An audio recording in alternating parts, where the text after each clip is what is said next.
Hello दोस्तों, आज हम पढ़ते हैं चैप्टर 6 ऑफ क्लास 6। इसका नाम है the living organism characteristics and habitats. तो सबसे पहले इस चैप्टर में बात की गई है लिविंग ऑर्गेनिजम्स की, उनकी करेक्टरिस्टिक्स की कि वो कहाँ रहते हैं, कैसे रहते हैं और कैसे उन्होंने अपने एनवायरनमेंट को अडेप्ट किया हुआ है। हैबिटेट्स वही उनकी रहने वाली जगह है। तो हम मेन टॉपिक कवर करेंगे। जैसे कि सबसे फर्स्ट इसमें दे रखा है कि ये जो पहेली और भूजो हैं, ये गए, इन्होंने देखा अलग अलग जगहों पे, इन्होंने पाया कि डिफरेंट ऑर्गेनिज्म अलग अलग जगहों पे पाए जाते हैं। तो उसी की सर्च में लग गए कि अलग अलग जगह पर बहुत सारे तरह के डिफरेंट ऑर्गेनिजम्स पाए जाते हैं। तो उसके लिए इन्होंने टेबल भी बनाई। अब हैबिटेट एंड एडेप्टेशन, जो हमारा मेन चीज़ आ जाती है, हम उस पर फोकस करेंगे, जो है हमारा हैबिटेट एंड एडेप्टेशंस। तो इन्होंने क्या देखा कि जो डिफरेंट ऑर्गेनिज्म है वो डिफरेंट एनवायरनमेंट में रहते हैं। तो वही उनका क्या है, हैबिटेट।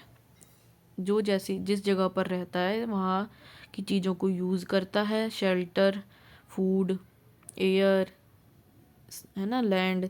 तो वही उसका ऑर्गेनिज्म का हैबिटेट हो जाता है। और एडेप्टेशन, उस हैबिटेट में रहने के लिए जो भी अपने अंदर वो चेंजेस करता है कोई एनिमल, वो उसकी एडेप्टेशंस हो जाती हैं। तो इसके बारे में हम देखते हैं आगे। तो in the sea plants and animals are most surrounded by saline salty water. Most of them use their dissolved air in air dissolved in water. There is very little water available in the desert. It is a very hot and in the daytime and very cold at the night time. तो ये desert और उसका ocean का बताया है, सी का, कि different environment कैसे होता है। तो नेक्स्ट हम चलते हैं हमारे हैबिटेट पर। ये हमारी हैबिटेट की डेफिनेशन, जो कि बोला था, place where organisms live is called habitat. Habitat means dwelling place or a home. The habitat provides food, water, air, shelter and other needs to organism. ठीक है। Several kinds of plants and animals live in the same habitat. अब एक habitat में ये तो है नहीं कि एक ही टाइप का एनिमल या बर्ड्स या कोई रहेगा, उस एक पर्टिकुलर हैबिटेट में बहुत सारे ऑर्गेनिज्म रह सकते हैं। अब जो लैंड वाला हैबिटेट होता है, the plants and animals that live on land. Okay, the plants and animal that live on land said to be terrestrial बोलते हैं, जो हमारा लैंड या ज़मीन से रिलेटेड होता है, टेरेस्ट्रियल हैबिटेट। ठीक है, हमारे प्लांट्स हुए, ऑर्गेनिज्म, ये सब रहते हैं हमारे लैंड्स पे। और इसमें दिया हुआ है यहाँ, जैसे कि जो कैमल और फिश है, इनके बीच में डिफरेंस बताया है कि कोई डिफरेंट हैबिटेट में कैसे डिफरेंट हो सकता है। तो कैमल है, जो हीट से बचने के लिए इसकी जो लेग्स हैं वो लॉन्ग होती हैं ताकि वो हीट से दूरी पे रहें। और जो कैमल है मिनिमम यूरिन पास करता है, और जो इसका फीकल मैटर होता है यानी कि वेस्ट प्रोडक्ट जो ये निकालता है, वो उसमें भी बहुत ही कम मात्रा में वाटर होता है, वो ड्राई होता है। एंड ऐसे फिश बताई गई है, फिश रहती है वाटर में, इसके पास गिल्स होते हैं जिससे कि ये वाटर में घुली हुई ऑक्सीजन का यूज़ करती है रेस्पिरेशन के लिए। एंड जो इसके फिन्स हैं एंड टेल्स हैं, वो इसको डायरेक्शन में हेल्प करते हैं। ओके, ये that fish have flat fins and tails that help them to change direction and keep their body balance in the water. और जो इनकी बॉडी है, स्ट्रीमलाइन बॉडी बोलते हैं हम इसे, जो कि उन्हें वाटर में स्विम करने में हेल्प करती है। अब एक हमारा यहाँ पे आ जाता है इम्पोर्टेंट टॉपिक, एक्लेमेटाइजेशन। एक्लेमेटाइजेशन क्या होता है, जैसे कि इसमें एग्जांपल के थ्रू समझाया गया है कि कोई इंसान है जो लैंड पे रहता है और वो एकदम से चला जाता है माउंटेन वाली जगह पे। तो स्टार्टिंग में उसे दिक्कत होती है ब्रीद करने में, तो फास्ट ब्रीदिंग करनी पड़ती है माउंटेन वाली जगहों पे। तो उसके लिए जो सडन चेंज होते हैं और फिर वो धीरे धीरे थोड़े दिनों में एडजस्ट हो जाता है एक नई जगह पे, माउंटेन वाली जगह पे। तो उसी चेंज को कहा गया है एक्लेमेटाइजेशन। इसकी डेफिनेशन देख लेते हैं।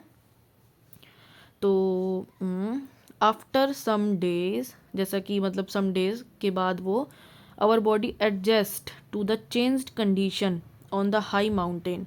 such small changes that take place in the body of a single organism over short period to overcome small problems due to change in the surrounding. जो भी हमारी सराउंडिंग में चेंज हुआ उस प्रॉब्लम को ओवरकम करने के लिए जो हमारी बॉडी ने शॉर्ट पीरियड के लिए चेंजेस कर लिए, that is acclimatization. Okay, single organism to short period. Such small changes that take place in the body of a single organism over short period. So these changes are different from the adaptation that takes place over the thousands of years. Adaptation क्या है कि वो अपने आप को पूरी तरह से बदल ले कोई ऑर्गेनिज्म किसी जगह पर रहने के लिए, वो तो हमारा होता है एडेप्टेशन, वो लॉन्ग टाइम के लिए होता है और वो हमेशा के लिए होता है. लेकिन एक्लेमेटाइजेशन कुछ शॉर्ट पीरियड के लिए होता है. जैसे कि ये माउंटेन पे गया तो इसके चेंज हुआ ब्रीदिंग पैटर्न में, अगर ये वापस से अपने लैंड पे आ जाए तो इसका जो अपना ब्रीदिंग पैटर्न है वो बैक टू नॉर्मल हो जाएगा जो इसका पहले था. और जो एनिमल्स होते हैं जो वाटर में रहते हैं वो होते हैं एक्वेटिक हैबिटेट कहलाता है वाटर. ओके, जैसे कि रिवर्स, लेक्स, ओशंस और हमारे, ठीक है.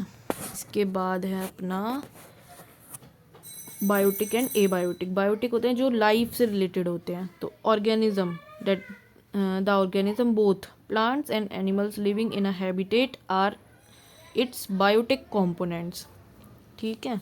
और जो the non living things such as rocks, soil, water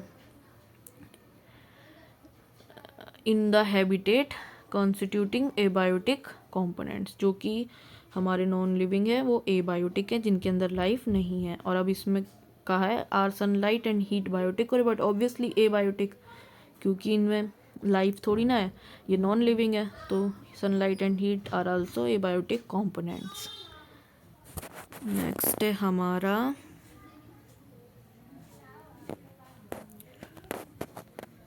इसमें एक्सपेरिमेंट किया गया एक हमारे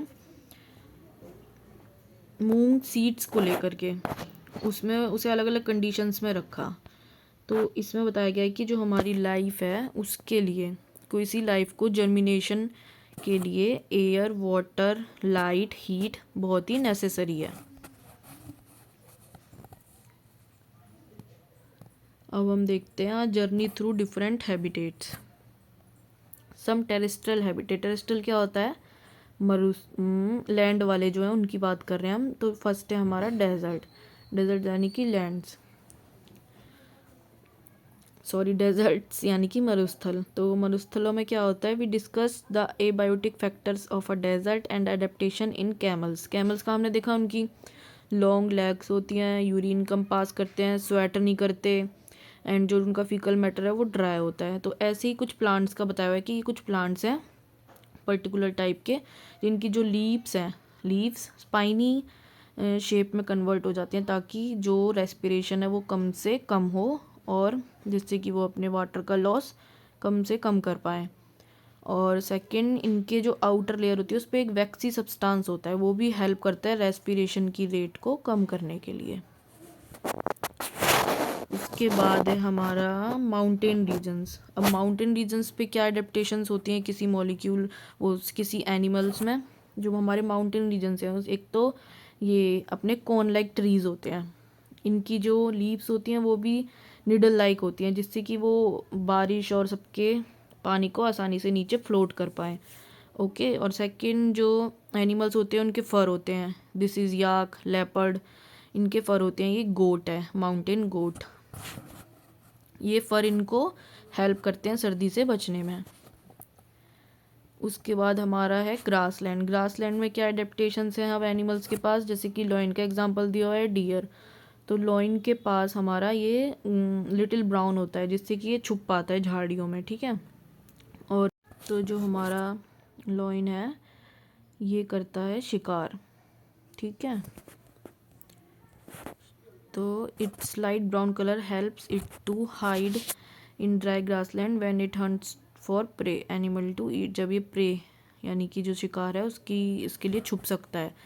और जो डियर है वो a deer is another animal that lives in forest and grassland. It has strong teeth to chewing hard plants stems of the forest. A deer needs to know about the presence of predator shikari. यानी कि शेर, उसको पता लगना चाहिए कि शेर आ रहा है, इसलिए उसमें क्या होता है, उसके कान बड़े बड़े होते हैं ताकि वो उसकी आवाज़ सुन पाए, और उसकी आइज़ माउथ के दोनों साइड होती हैं ताकि उसका ध्यान चारों तरफ रहे कि प्रीडेटर तो नहीं आ रहा कहीं से। ओके, हमारा नेक्स्ट है एक्वेटिक हैबिटेट के बारे में। अब एक्वेटिक हैबिटेट में क्या आते हैं, हमारे ओशियंस, लेक्स, ठीक है, और अपनी रिवर्स। तो उसमें क्या बताया गया है, जो मतलब मोस्टली जो एनिमल्स होते हैं वाटर वाले वो गिल्स यूज़ करते हैं, लेकिन जो हमारी डॉल्फिन और वेल्स होती हैं they do not use gills. They breathe in air through nostrils and blowholes that are located on the upper parts of their heads. This allows them to breathe in air when they swim near the surface. वो बार बार surface पे आती हैं water के, whales and dolphins, for the air, breathe करने के लिए। Okay, और हमारा अगला है पॉन्ड्स एंड लेक्स की बात की गई, ये भी एक्वेटिक हैबिटेट के अंदर आते हैं। तो जो पॉन्ड्स और लेक्स होते हैं इनमें प्लांट्स को बताया गया है। कुछ प्लांट तो होते हैं सबमर्ज्ड, यानी कि आधे डूबे हुए, और कुछ होते हैं बिल्कुल फिक्स्ड, जो प्लांट बिल्कुल अपने ओशन लेक्स के नीचे अपने मिट्टी के साथ अपनी जड़ों को बिल्कुल फिक्स करके रखते हैं। और ये होते हैं कुछ फ्लोटिंग, फ्री फ्लोटिंग, जैसे कि ये ऊपर फ्लोट कर रहा है। ओके, देन है हमारा कैरेक्टरिस्टिक्स ऑफ ऑर्गेनिजम्स। अब इसमें ऑर्गेनिज्म की कैरेक्टरिस्टिक बताइए कि लिविंग और नॉन लिविंग में क्या फ़र्क है। लिविंग, तो उसके लिए हम देखते हैं कि इन्होंने बताया है फर्स्ट हमारा कैरेक्टर कि लिविंग जो होते हैं ना, फूड की नीड होती है। फूड से क्या होता है, ऑर्गेनिज्म को एनर्जी मिलती है और वो फिजिकली ग्रो करता है, ठीक है। तो प्लांट जो है फोटोसिंथेसिस से फूड बनाते हैं और एनिमल्स उन पर डिपेंड होते हैं। नेक्स्ट है हमारा do all organism show growth. तो जो भी ऑर्गेनिज्म जो ग्रोथ शो करेंगे वो हमारे लिविंग में काउंट होते हैं, जैसे कि हमारे ये ह्यूमंस, एनिमल्स वगैरह etcetera. Okay, but some non living things also show growth, that not means that they are alive. Next है हमारा डू ऑल ऑर्गेनिजम्स रेस्पायर।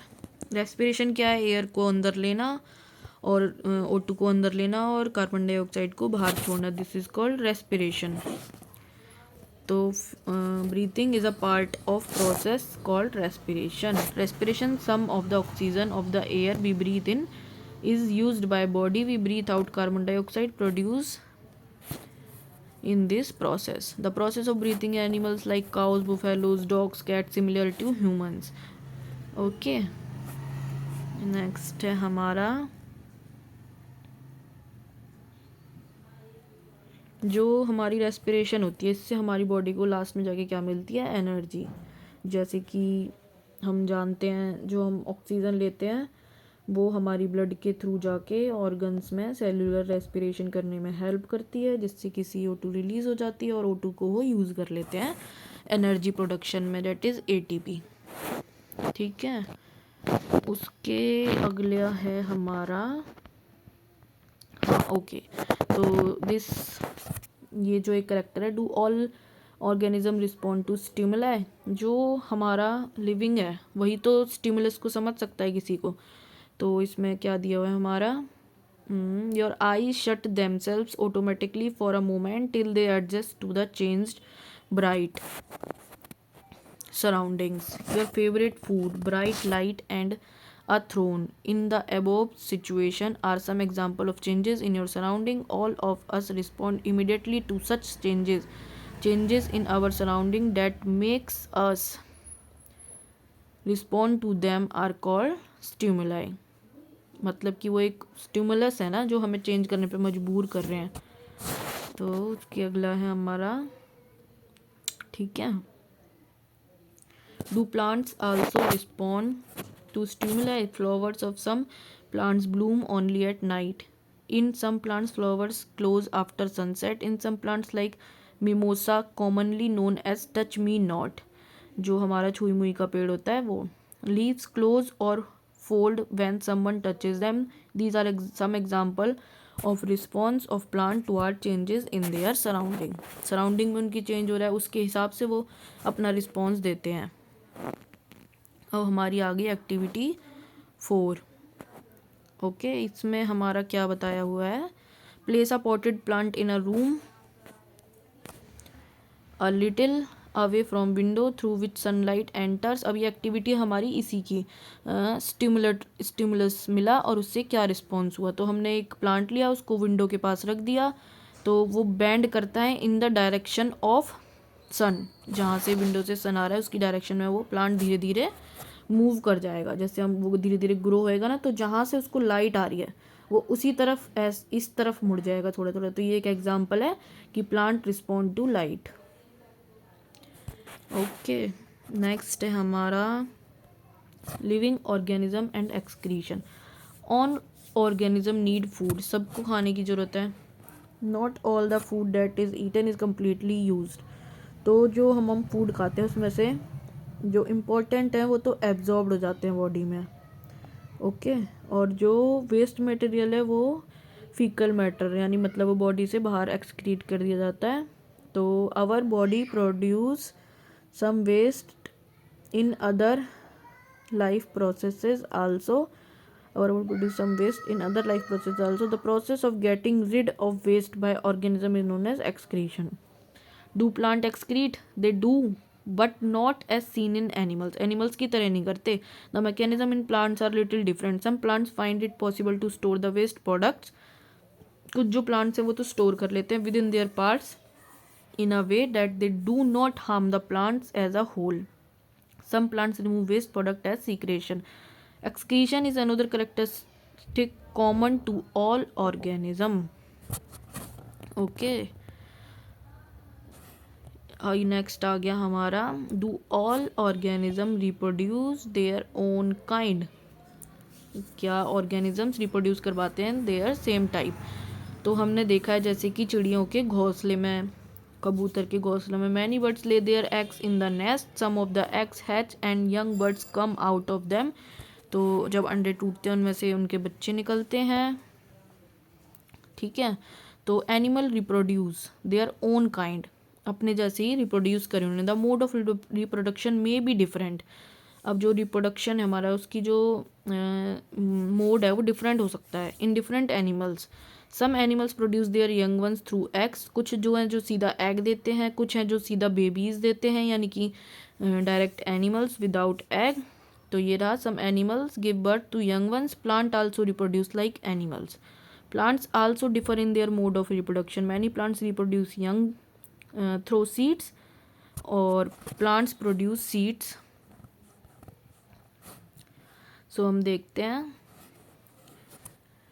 तो कुछ तो देखो सीड देते हैं, जो सीड धीरे धीरे इनटू न्यू प्लांट्स में ग्रो करता है। Some plants also reproduce through parts other than seeds. Some plants क्या होते हैं कि वो अपने पार्ट से ही, जैसे कि हमने आलू की बात करी, तो ये तो था जो सीड से ग्रो हुआ एक पूरे मैच्योर प्लांट में, लेकिन जो आलू है वो अपने ही एक मतलब जो पेड़ है उसी का तो आलू, उसी का तो पार्ट है, अपने पार्ट से ही ग्रो कर जाता है। तो ये डिफरेंट डिफरेंट मोड है रिप्रोडक्शन की प्लांट्स में। ओके, तो इन्होंने ये एक्टिविटी दी है रोज़ की एंड हमारे मेहंदी प्लांट की कि it may not be easy to grow plants from cutting, do not be disappointed if your cutting does not grow, talk to the. Okay, this is an activity. Okay, next है हमारा, do all organisms move? क्या सारे organism move कर पाते हैं? We discuss various ways in which animal move. They move from place to another place also, so other body movements. What about plants? Do they also move? Plant तो move नहीं कर सकते. Plants are generally anchored. Anchored यानी कि अपने जगह पर fixed होना. Anchored in soil, so they do not move from place to another place. However, various substances like water, minerals and the food synthesized by them move from part of the plant to other. यानी कि जो plant है वो तो move नहीं करते, लेकिन जो उनके जितने भी हम जो सॉइल से एब्जॉर्ब करते हैं वाटर, न्यूट्रिएंट्स, जो उनके अंदर खाना बनता है उनकी लीव्स में फोटोसिंथेसिस से, वो मूव करता है। ओके, जो हमारा वाटर है वो रूट से लीव्स तक जाता है, जो भोजन है प्लांट्स बनाते हैं वो लीव से रूट्स तक और स्टेम और अदर पार्ट्स तक आता है। तो फिर ये कह रहा है do you recall how some plants show movement in response to certain stimuli. हाँ, जब हमने अभी पढ़ा था कि भाई कुछ प्लांट तो हैं जो स्टिमुलस के रिस्पॉन्स में मूवमेंट शो करते हैं, जैसे कि हमने सनलाइट वाला विंडो से एग्जाम्पल पढ़ा था, छुई मुई वाला पेड़ का एग्जाम्पल पढ़ा था। तो we also have some non living things moving, of course a bus, car, a small piece of paper, cloud and so on. जो ये सब नॉन लिविंग ये भी तो मूव करते हैं। Is there something different in these movement from the movement of living beings. क्या living beings और इनमें कुछ डिफरेंट है इनकी मूवमेंट में? सो जो मूवमेंट है वो डिफरेंट है नॉन लिविंग के लिविंग की, बिल्कुल डिफरेंट है। जो लिविंग है वो तो अपनी मर्जी से चलते हैं, ओके, मतलब लाइक ह्यूमंस, बर्ड्स एक्सेट्रा। और जो हमारे कार, बस, ये सब इनकी बात की गई है, तो इनको चलाने के लिए कोई चाहिए, ठीक है। और जो हमारी मेन कैरेक्टरिस्टिक है, जो हम कह सकते हैं एक लिविंग ऑर्गेनिज्म की मेन कैरेक्टरिस्टिक्स होती हैं, वो होती है हमारी रिप्रोडक्शन, स्टिमुलस, सॉरी रिस्पॉन्स, मतलब किसी स्टिमुलस के आने पर जो रिस्पॉन्स होता है वो एक लिविंग बीइंग ही कर सकता है, क्योंकि वो अवेयर है उस रिस्पॉन्स के लिए। जो नॉन लिविंग है वो तो नहीं कर सकता, ओके। और हमारा हो गया reproduction, growth, stimulus, moving, reproduction, ये सब हमारी जो है वो एक लिविंग ऑर्गेनिज्म की मेन कैरेक्टरिस्टिक्स हैं। तो इसमें कहा है कि व्हाट देन इज़ लाइफ। तो it may not be very easy to answer our question what then is life, क्योंकि उन्होंने तो बता दिया नॉन लिविंग भी करते हैं, लिविंग भी करते हैं।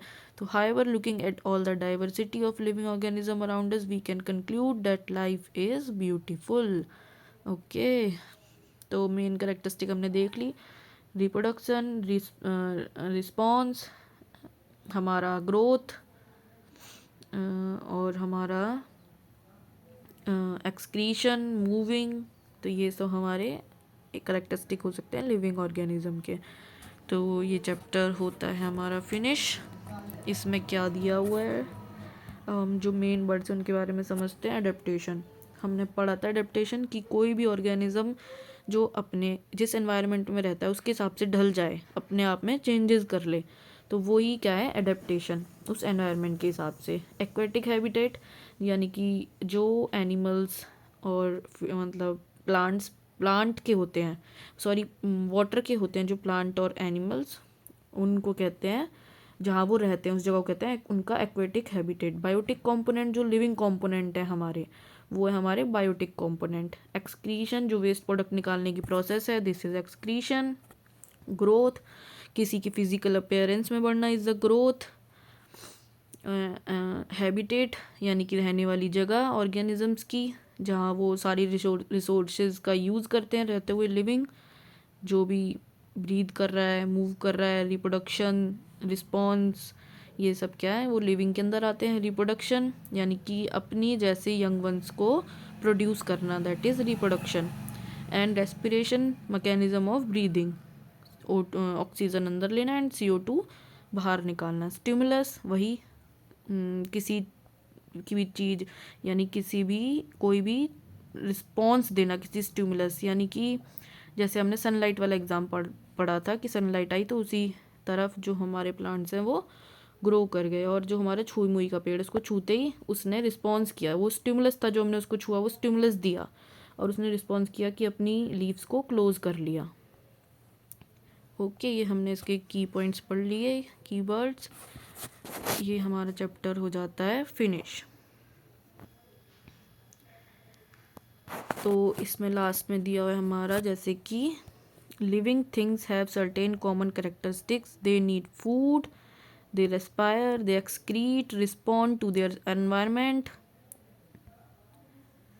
reproduce, grow and show movement, okay, thank you.